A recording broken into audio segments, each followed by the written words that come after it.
its Caribbean colonies and was forced to give Louisiana to Spain. In the years that followed, France's colonial trade declined by somewhere between 81 and 90%. Moreover, Louis XV chose to fund the war with loans rather than taxes, which were always unpopular and complicated to collect.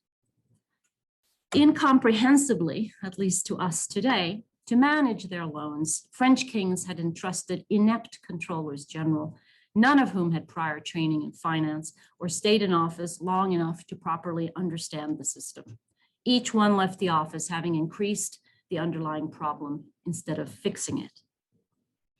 As one of the most important bankers in Paris, whose bank had been lending money to the crown for decades, Necker must surely have followed these debates closely. And it's also around this time that he began considering a role in government. To launch a career in government, however, he needed support and connection. And although he had acquired a respectable reputation in the financial world, he was little known outside of it. His marriage to Suzanne Curchod would change all that. Hers is a rags to riches story, a brilliant woman who was born in Switzerland to a humble village pastor. She rose to preside over one of the most influential salons in the capital. Together, Jacques and Suzanne Necker set about building a Parisian network of friends and garnering the support he needed. That is to say, they set out to court public opinion. Immediately upon their marriage, Suzanne opened her salon, and it soon was visited by all the leading lights of the capital. It was well known that it was devoted to promoting her husband's career. As one frequent guest remarked, "It was not for us. It was not for her. It was for her husband to make us know him, and of course, to build his reputation."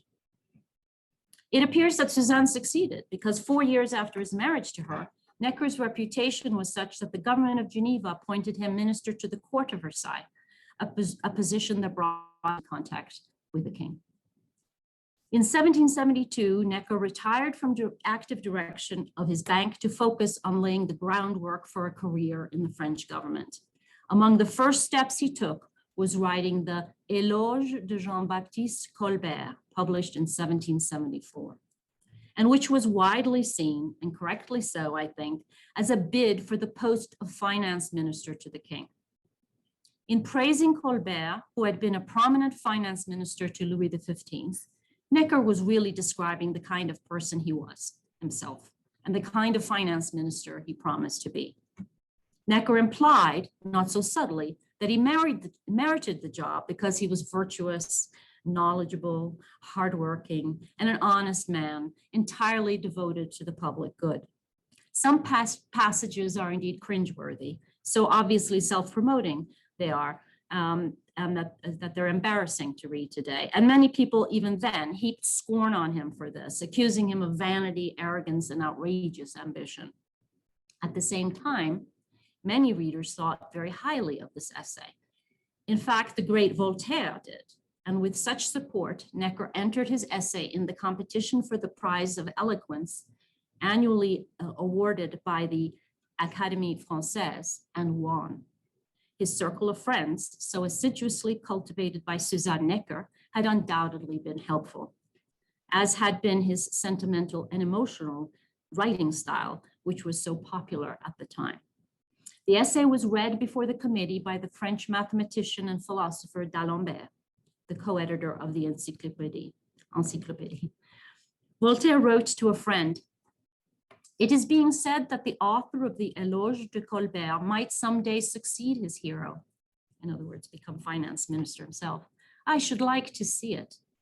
For the rarity of the event, as well as for the honor of Geneva, this is the second citizen who has carried off the prize in one of our academies. But Jean-Jacques only resembles that dog of Diogenes, whereas the other has the appearance of becoming a minister of state." Only a few months later, Suzanne took the lead in raising the money for a statue of Voltaire, a small token, no doubt, of their gratitude.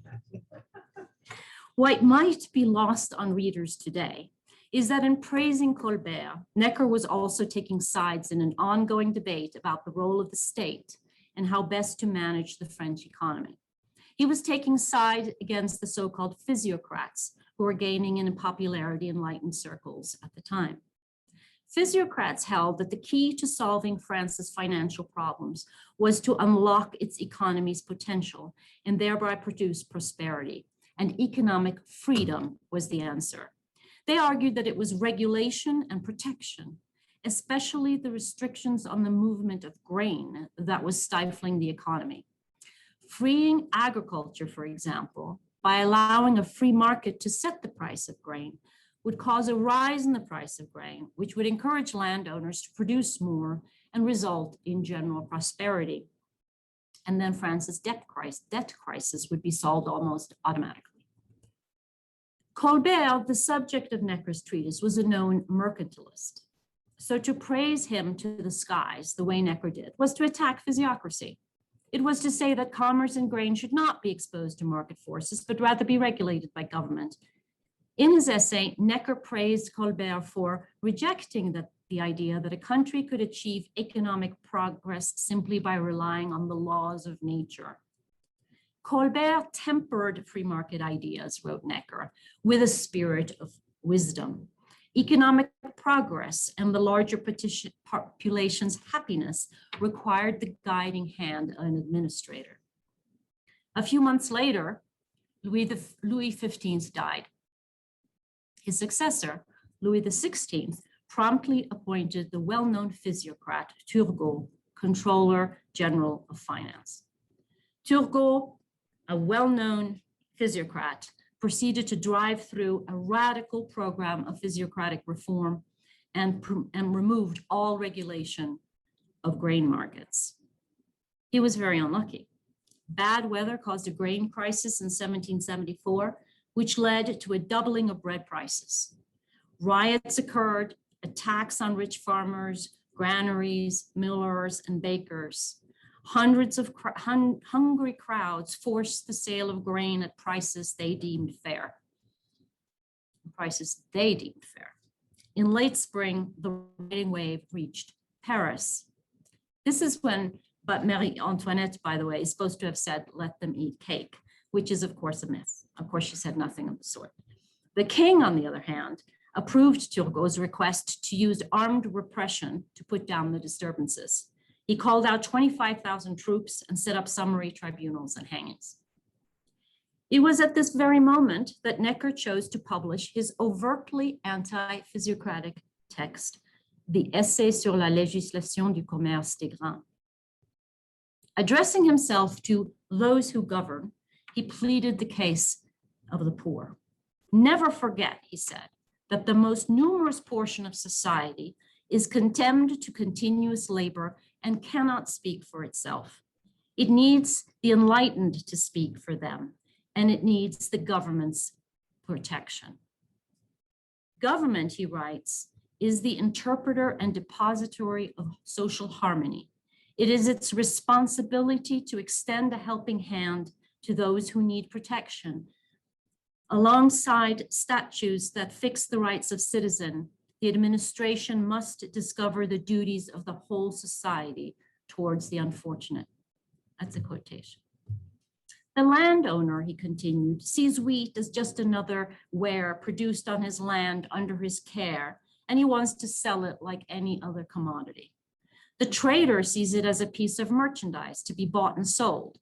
He wants to buy it and resell it at a profit according to his interests, and he demands free circulation. The people, however, driven by its desperate needs, sees it as something necessary for their very preservation. They require laws that respond to their desperate needs. Necker's book was immensely successful and caused a huge storm. It also led Louis XV to dismiss Turgot and appoint Jacques Necker as Chancellor of Finance. In 1777, he was promoted to Director General of Finances and was now the most powerful man in France after the king. Necker's appointment was controversial, of course, for a number of reasons, and not just that he had attacked the physiocrats. Not only was he a citizen of the Republic of Geneva and a Protestant in a country where the laws still denied Protestants civil rights, but he was a bourgeois at a time when functionaries to the highest positions in France came from prominent noble families. And it's relevant here, I think, also that in his Éloge de Colbert, in his bid for the job, he had championed his bourgeois values: competence, a strong work ethic, thriftiness, virtue were what he took to be a responsible and effective, what it took to be a responsible and effective finance minister. Merit is what counted, not fancy titles. Anyway, it was during his first ministry that Necker established a reputation as a financial wizard and genius, mainly because he was able to finance France's participation in the American War of Independence by borrowing on the financial markets, despite France's well-known fiscal weakness. Notably, he also pushed through major reforms of the system. In particular, he struck hard at the system of venality. Venality had deep roots in French history and had long been an impediment to reform. Stretching back to the Middle Ages, it was a system by which offices were sold. These offices, which were a way, of course, for the king to raise funds, covered a vast range of professions, including the entire judiciary, officers in the army, and even many professions. The purchaser of an office normally received noble status, which meant that he was exempt from taxes, and also that his title could become hereditary. It's been calculated that there were perhaps as many as 51,000 such venal offices in France at the time. Necker set about abolishing a whole series of venal offices, many of them having to do with tax collection and the management of the king's estates. Hundreds of them, several hundreds of them. He replaced them with bureaucrats directly accountable to the crown. His goal was not only to reduce the state's expenses, but to rationalize and centralize the system to make it more efficient. Where venal officers remained, they were subjected to more oversight. In the royal household, he abolished as many as 406 offices. I get these figures from Colin Jones, I should add. Naturally, Necker's reforms were deeply resented by those who lost long-established privileges and who profited from the system. They complained to the king and launched a violent pamphlet campaign against him. So, to strengthen his own position, Necker now made an extremely bold and unprecedented move. He appealed to public opinion over the head of his enemies, the holders of venal offices and the court nobility. In February of 1781, he published a Compte rendu au roi, a detailed account of the country's budget, with numbers and tables laying bare before the public the king's receipts and expenditures, how much money was being spent on the court, servicing the debt, etc. This had never been done before. He argued that the country's finances were actually in excellent shape, thanks in large part to his own recent reforms and management.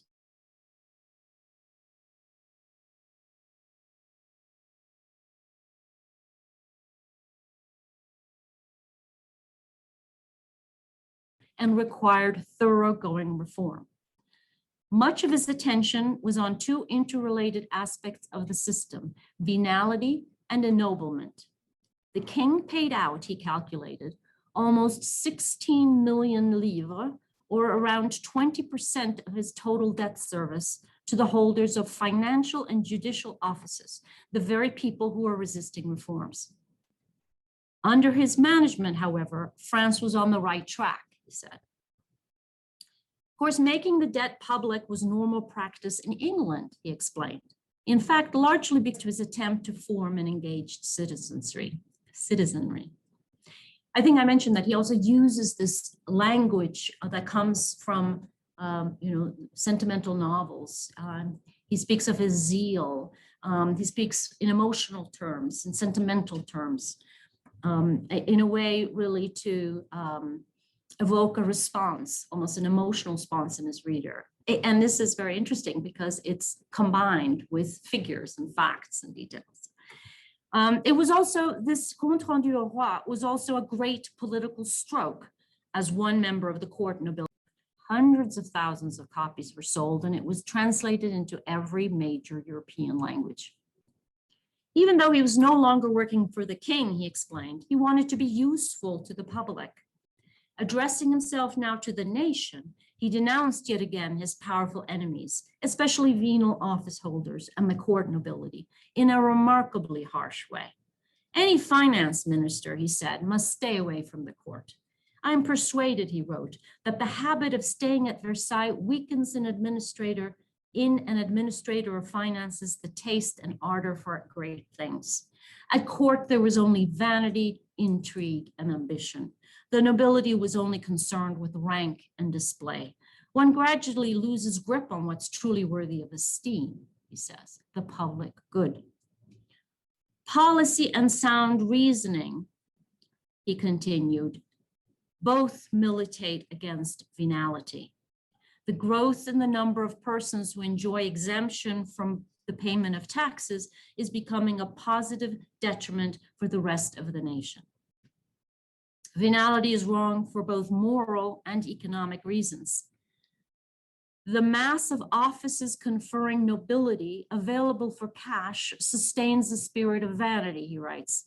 And this spirit of vanity, he explains, causes people to purchase titles when they should be investing money in ways useful to the economy.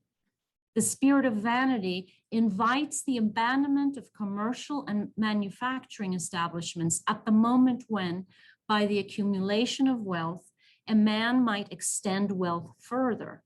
A precious time when more than ever he is well placed to bind his labors and his industry to the advancement of the state's prosperity. It is venality that is one of the reasons France lags behind other countries in economic development, he writes. Money is being diverted from investments that would increase the prosperity and happiness of all. Once again, also, Necker argued that the government had a duty to help the public. Love of the people, he wrote, makes men open their eyes and stop believing in the excesses of freedom of the market. In particular, the government has a duty to alleviate the sudden shocks in the price of grain. The notion that property rights are guaranteed by natural law was false, he wrote. Property rights are created by society, he maintained, and society therefore has the right, indeed the duty, to alter them when needed in the interests of everyone. His text also contains an early iteration of Marx's thoughts on surplus value. He writes that competition between workers is allowing the wealthy to pay them the minimum required to live, while they, the rich, vain, and idle, enjoy the surplus. So again, Necker wanted to educate people and in fact invited them to judge for themselves. Some people are saying that it's imprudent to instruct the people, he wrote. And that it is dangerous to give them the habit of reasoning. What a strange idea. The nation is ready to follow when it knows the intentions of its leaders are pure, when it feels loved and that its interests are being taken care of. So one must educate public opinion, enlighten it, and guide it. And this, he writes, is the duty of the king and his ministers. On August the 25th, 1788, Necker was recalled to his second ministry. He was celebrated all along his journey to Paris. Women apparently fell to their knees along the road when his carriage drove by. Upon taking office again, Necker immediately did what he could to provide some relief to the poor. He forbade the export of grain, for example, which had been granted under the previous administration, and he embarked on a vigorous importing policy of both cereals and rice, using personal funds that he lent to the government. His main task, however, was to prepare for the meeting of the Estates General. On the 8th of August, 1788, the king had announced, as a gesture of appeasement, that the Estates General would be convened no later than than May 1st of the following year. Necker was happy about this, since he knew that it would be impossible to push through reforms by government alone. Now the Estates General, organ of public opinion, would become the vehicle for all reforms, he thought. So he moved up the date of the meeting in anticipation. But things now began to go wrong for him. At the opening of the Estates General, he was ill, and he gave a 3-hour speech that was boring and rambling, all about figures and facts. It failed to move either side. To deputies, he began to seem irrelevant. They had declarations of rights to write and constitutions to write. Meanwhile, the stream of pamphlets attacking him continued. For the moment, they came only from the right. On July 9th, as he was about to enter the Royal Council, he was greeted by the king's brother, the Comte d'Artois, who shook his fist at him and called him a foreign traitor and a sorry bourgeois who had no place in the council and who should go back to the little city where he belonged. In the meeting itself, Artois went so far as to tell the minister he thought he should be hanged. But with the public, he was still popular. He was seen as the man who could save France from bankruptcy, create work for them, and bring them bread.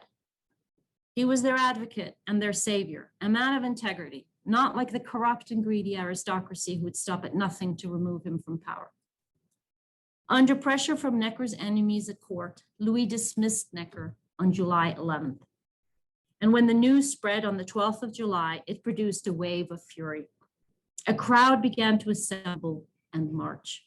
They carried busts of Jacques Necker, who had become in their eyes a national hero, and they continued on to the Bastille. The uprising, widely regarded as the beginning of the French Revolution, forced the king to once again recall Necker. But this time he found the political atmosphere completely transformed and polarized, and he now had enemies on both the right and the left. For the left, he was too moderate. For the right, he was too radical. And from then on, the two camps busied themselves with ruining his reputation in libelous pamphlets. Necker himself was tired, sick, and bitter, especially about the press campaign against him, which was most likely financed from inside the court itself. Conscious of being alone, Necker resigned for good in September of 1790. No one of importance rose up to defend him, and that was the end of Necker's roller coaster career. He did not stop writing, and in fact produced several very important books, defending his administration, explaining his views on constitutional reform, and one on the history of the revolution. I obviously don't have time to speak about them today, and they've been well analyzed by others recently in any case. Today, I only wanted to tell you the story I've just recounted and ask by way of conclusion, was it Necker's mismanagement of the debt that triggered the revolution? Was he really so moderate? If, as prominent scholars have argued compellingly, pornography, salacious stories of noble intrigue and judicial memoirs, and disputes between Jesuits and Jansenists weakened or desacralized the monarchy enough to make the revolution thinkable, surely Necker did so even more. Necker backed up his critique of the system with facts and figures. He showed with actual data how the nobility was draining the budget, how inefficient and unfair tax collection was. The extraordinary popularity of his writings show how hungry the public was for such facts on the eve of the revolution.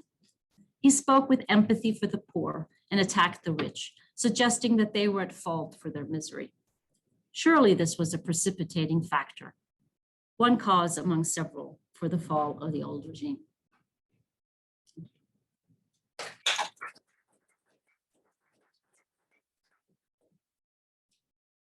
Thank you very much. So as I mentioned earlier, we'll have both questions from our audience in Zoom land, as well as our audience here. But I always like to give the first question, excuse me, to the live audience. So if someone would like to raise a hand. Questions? Yes. Yeah, what was it in his background? Because you said he was one of the richest and in France, right? So what was it in his background that being one of the richest men throws a lot in with the poor? Yeah, one wonders indeed what that was all about. In fact, it's a great question that gives one some pause, because how he made his money is not entirely clear, and there's some debate about this as well. But most likely, part of his great fortune was made on a speculation on grain trade. You know, he made money that way, and banking. So this is how he made his fortune. He came from relatively humble background in Geneva. His father was professor, and we know how that pays. His mother was well connected. She was the daughter of a syndic or something. So they were part of the patriciate. But he was not a wealthy man. He worked his way, he made his money through banking and clever speculation on grain, on the liquidation of properties in Canada. So we'd have to be a psychologist to kind of psychoanalyze what happened to him afterwards. The next question will come from our online audience. How would you characterize Necker's theory of the intertwining of powers, entrelacement des pouvoirs, compared with Montesquieu? And I'm going to piggyback on this. Montesquieu, of course, defended the venality of offices. Did Necker respond directly to Montesquieu on that issue either?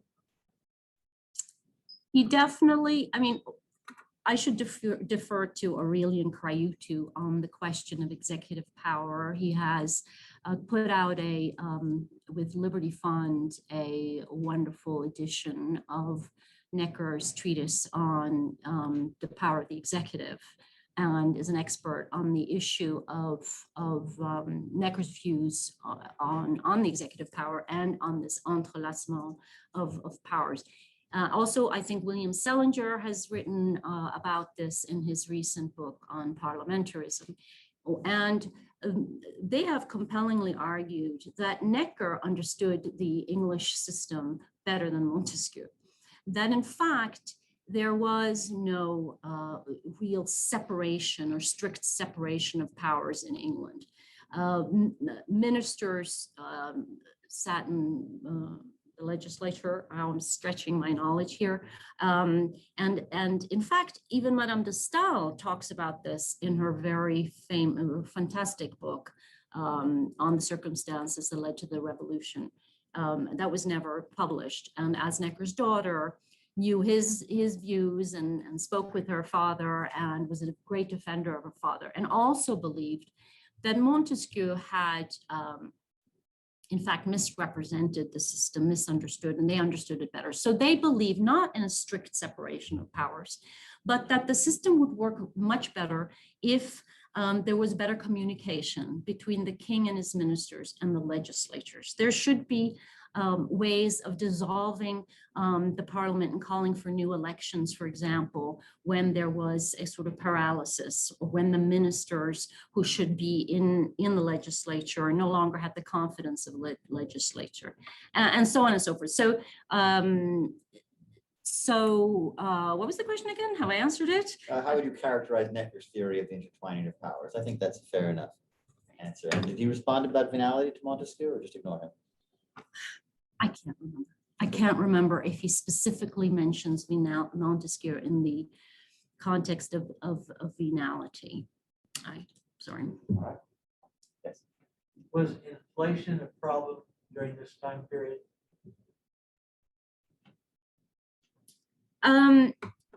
It was certainly in their memory. I'm not qualified to say more than the experience of John Law, under the who experimented with paper money, and it caused a central bank and caused a tremendous bubble and a catastrophe.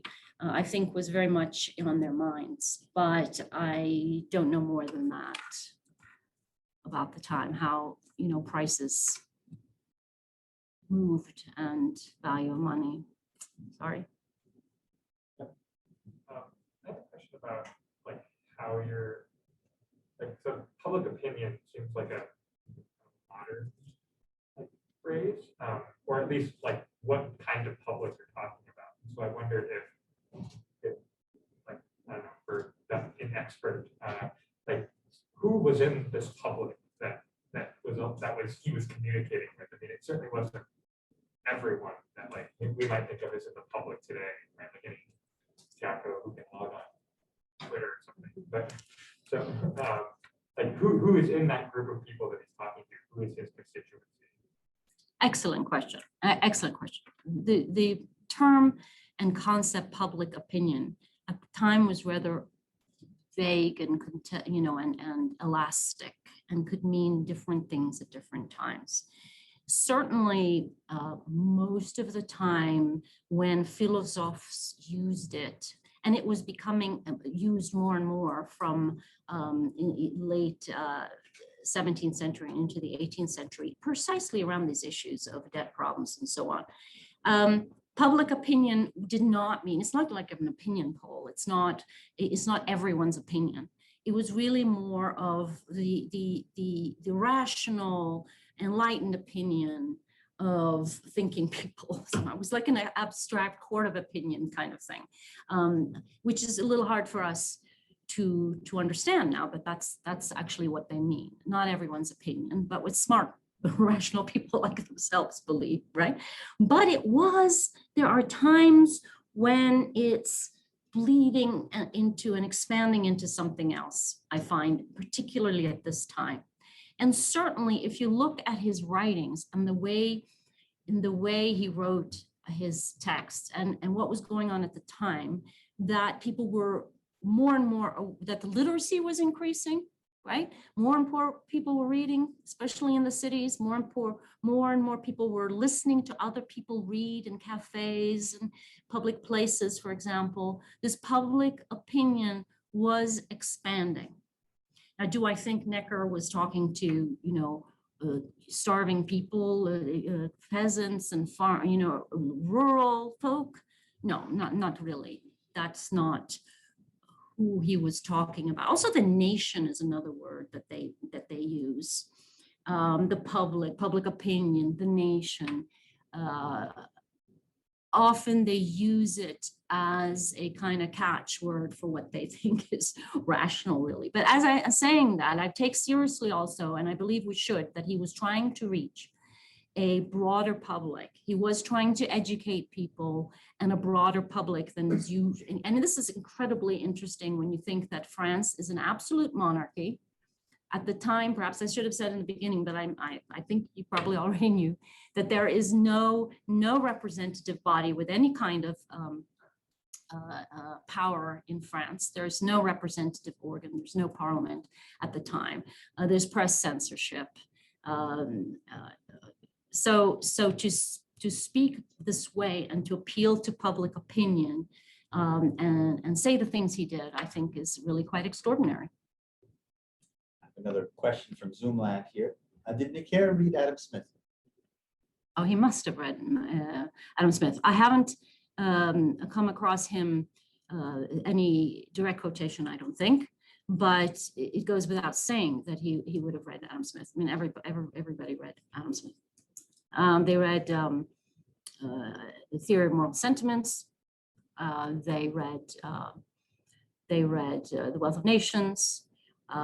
They read David Hume. These people were very well informed of the Scottish thinkers.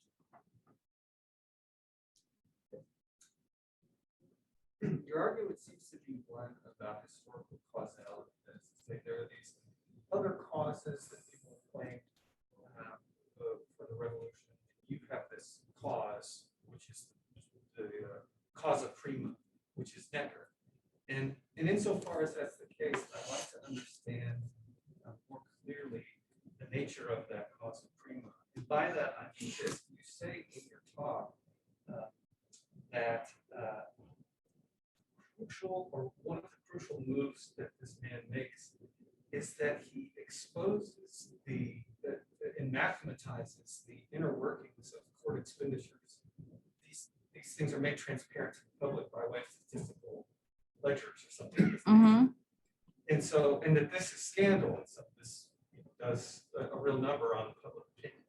And so my question is it that he submit, and this is a weird question, but I'll try to say why later, maybe. But is it that the cause that he submits the court expenditures to rational scrutiny itself, or is it that he makes those expenditures transparent? You see the distinction? Someone before him who was doing the tax math inside, and it was just concealed. And now he's just doing the tax math and it's showing it to everyone. Or was he the first person to sort of mathematize the economic expenditures of this? Yeah, it's really extraordinary because this was always kept secret. Okay. And in fact, you go back, there were hardly records kept. They didn't know what was being spent and what was being taken in. There were attempts, there were partial publications of partial receipts and expenditures before Necker, but nobody had so systematically, so clearly and simply explained and before the public exactly where the money was coming from and going. So it's really both, I think, what you're asking.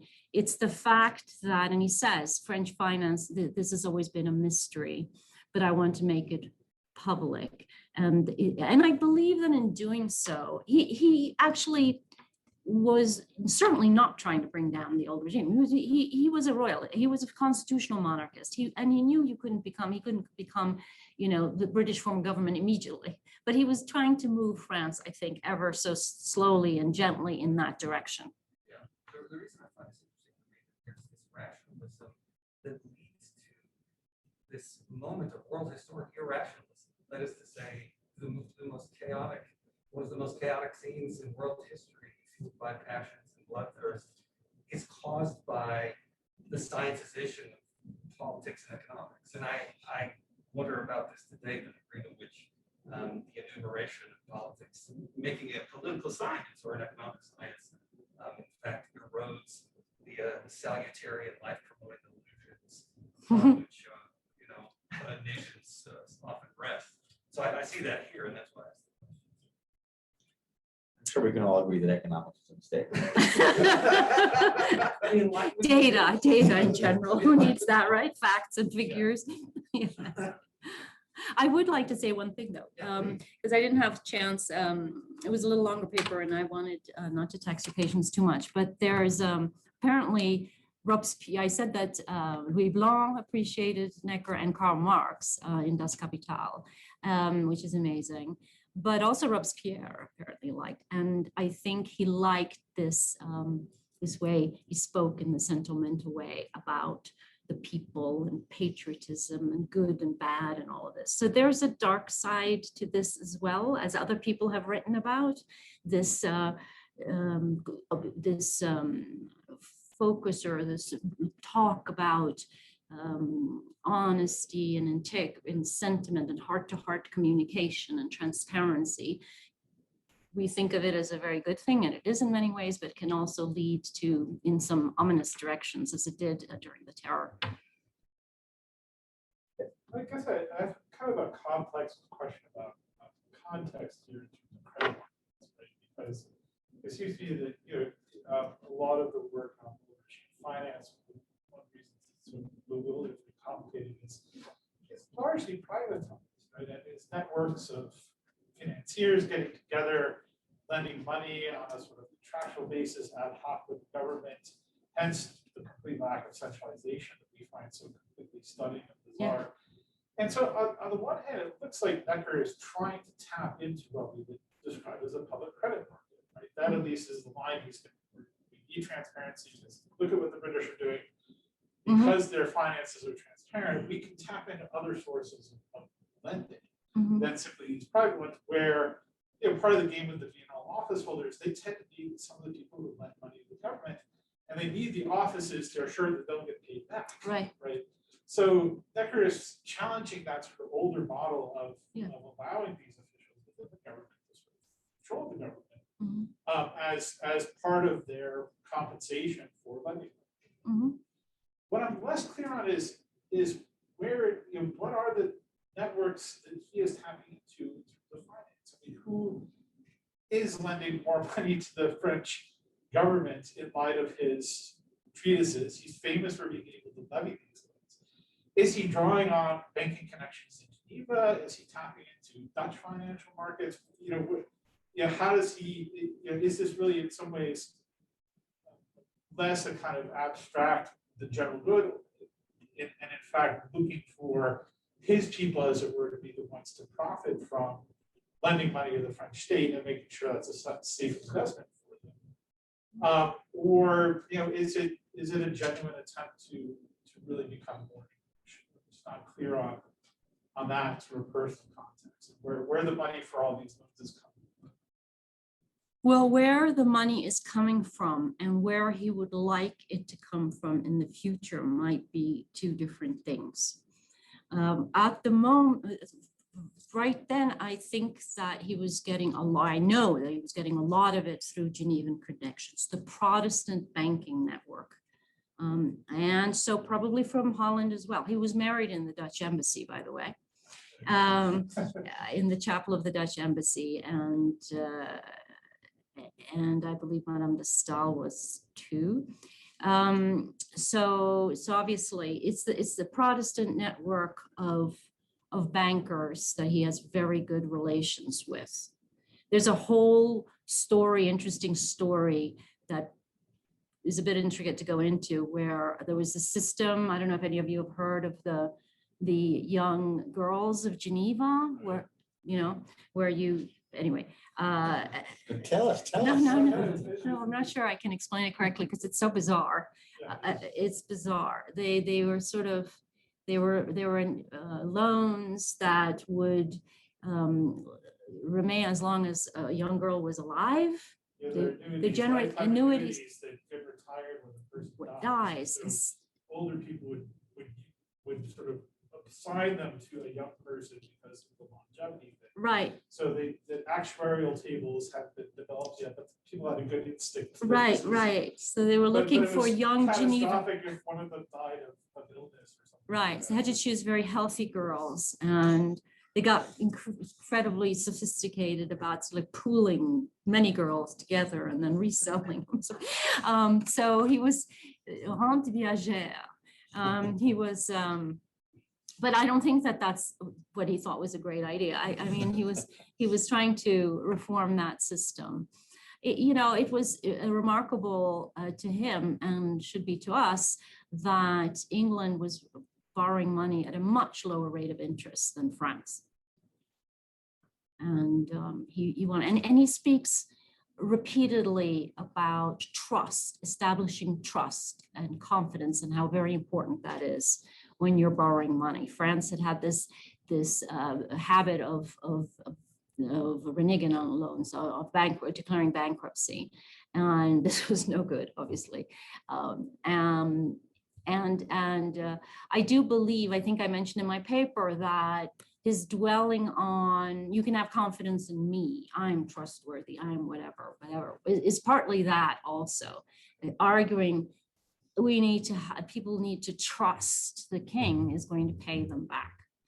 And you can't do that with the system that's there at present. I'm going to exercise a moderator's privilege for a moment here. Mhm. So it seems to me that Necker was very good at old-fashioned politics and lousy at the politics he helped invent. He was really good at maneuvering the salon.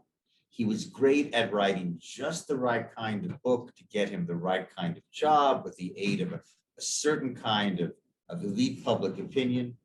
But when he engages in mobilizing the public, women may be kneeling down, but he's still getting fired repeatedly. When he bids for more power, he loses. When the revolution breaks out, he swiftly becomes irrelevant, so that he may call into being this modern politics, but he really can't deal with that whirlwind. And he and France might have been better off if he'd let it lie. I think you said it better than I could. Yeah, exactly. That's exactly what I think. Yeah. Okay. Good. Yes. I have a question about penal offices. So it's sort of interesting how, I mean, I understand the need to reform, but especially under a time of financial strife, when they're getting so much money from these penal office holders, people buying these offices, did that put a lot of strain on the revenue of the government? But also, you had mentioned later, I think you said 20% of the revenue or of expenditures from the court were going towards, was it penal offices and the ministry, or was it just penal offices? I can't honestly remember if it was I can look that up and send it to you. What was the question again? I were like, Oh yeah. So I'm just sort of curious, was it a net loss or a net gain? And do you think that abolishing the buying of offices put much of a financial strain on the government as far as the oh, you mean revenue? because, I think I understand what you mean. You couldn't really abolish them outright. This was considered private property. This was another problem. You had to buy them out. And so that, you're right, that's very, very expensive to buy them out, correct? But so he did that, and that's very expensive indeed. How he went about getting rid of all of them, is worth pursuing, perhaps a PhD dissertation on how exactly he did this, because I understand that with private property and you have to buy them out. How he therefore abolished hundreds of penal offices, I don't think anyone's really explained. So your question is a really good one. Seems like it might exacerbate the issue, the financial issue. Yeah, the short term. And I'm sure this was some of the criticism he was getting. But he had a long-term goal in mind. It's really, I don't know, where to look for. I'm sure the records are there somewhere. It would be interesting to know how that was actually accomplished. Yeah, I want to, Steve, maybe Steve in the front row, you have a question? Okay, good. So just sum up, how was he the baker that brought down the old regime? Sum it up for me. Since I don't have this background. How was he the? Yeah, because the title of the talk. I gave you a very provocative title. And so I'm saying that it's not because of how he borrowed, because the finance ministers after him spent much more, borrowed much more, spent much more, and undid much of what the savings that he had made, and so on and so forth. So it's not by what people have said before. That's not why he caused the revolution. What it is that he mobilized public opinion, got people angry and distrustful of the government, showed them how corrupt the system was, gave them real data, which proved that the system was unfair, that it was oppressive to them. And so this surely created an atmosphere that was, ready for the spark, so to speak, which happened. There were other reasons, the other things going on Bastille Day, by the way. It wasn't just his firing that got the public upset. Other things happened, but maybe it was the spark, that got them in the streets, that got them angry, that made them very, very nervous and anxious and angry. And Louis XVI must have given the approval to publish that finances. Yeah, exactly. I hope I said that. I didn't. Yeah, no. I'm sorry. I must have blipped that on the airplane coming here as I was trying desperately to shorten my paper. He apparently asked the king for the king's approval, and the king gave his approval. Louis XVI is a well-meaning man and vacillating, and apparently the king was quite happy that many of these offices were being abolished. I mean, there were ridiculous things like head of the kitchen, the pastry knife or whatever. No, I mean, imagine hundreds just to do with the kitchen, and these were ceremonial posts. And so, and Necker kind of alludes to that really all it involves is getting fancy and dressed up and show off that you're in some part of this pecking order, that you're allowed to show up at certain events, and but they serve absolutely no purpose whatsoever. And the king apparently was quite happy with this. He was well-meaning, and he was just indecisive and had a lot of pressures and changed his mind. It was a difficult situation. One of the questions I had, I guess, has to do with there's a historiography out there. You kind of alluded to Sarah Maza, for example, David Bell's work on lawyers. And I guess what strikes me is that the narrative that they've given us is kind of one where the monarchy was kind of hampered in the public opinion debate because it was up against well-trained lawyers who were arguing for the parliament and resistance to these kinds of reforms, like Turgot, for example, or Maupeou abolishing the parliament, so the lawyers could come in and argue if the king was acting against the public good and that they were the defenders of the public good. Necker, in your account, seems to actually reverse that, right? That he's a royal official who wins over public. And yet, for some reason, the king doesn't seem to get any credit for that. So I was wondering, because and to the point where it's, as you just mentioned, you yourself alighted over that this was with the consent of the king. So why does the king fail to get credit for promoting these ideas? And was this a question of Necker sort of, and the king allowing Necker to kind of be pigeonholed as, well, he's just another faction, it's corrupted or else, or was there something else? Why did the king get the credit of the people? Maybe he did. In the sense that Necker actually seems to be a rare case. Like Maupeou does not gain any friends in the public, right? Even Turgot does not really gain friends in the public, right? Whereas in your account, Necker seems to be actually surprisingly effective at convincing the public that this is the way to go. These royal policies that the king is supporting are for the people, for the common good. Why doesn't the king get any credit for that? I'm not actually sure that he didn't get a certain. I think the people from Tim Tackett's work, for example, has shown that he was really quite popular until late, until he made that flight to Varennes, when he tried to flee across the border, that until then he had the people or most people behind him. So we don't know. I mean, perhaps he did have the love and the regard of the people, the people being, the crowds, the kneeling women and so forth. But something really happened and went wrong when he fled. And reneged on what he had and the revolution, and said he was against what had happened. Maybe that's when he lost the support of the public.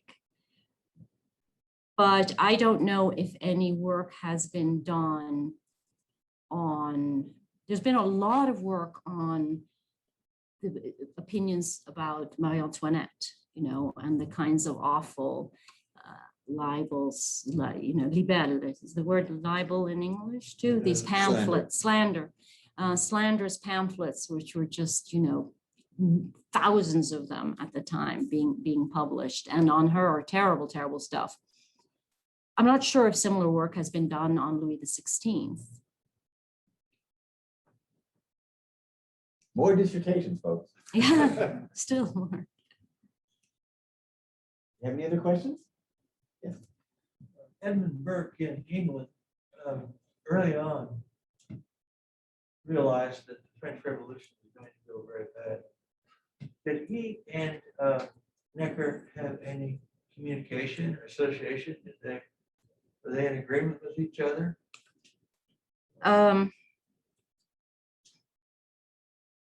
It's a good question. The reflections on the revolution in France is 1790. So very early on. I would think that,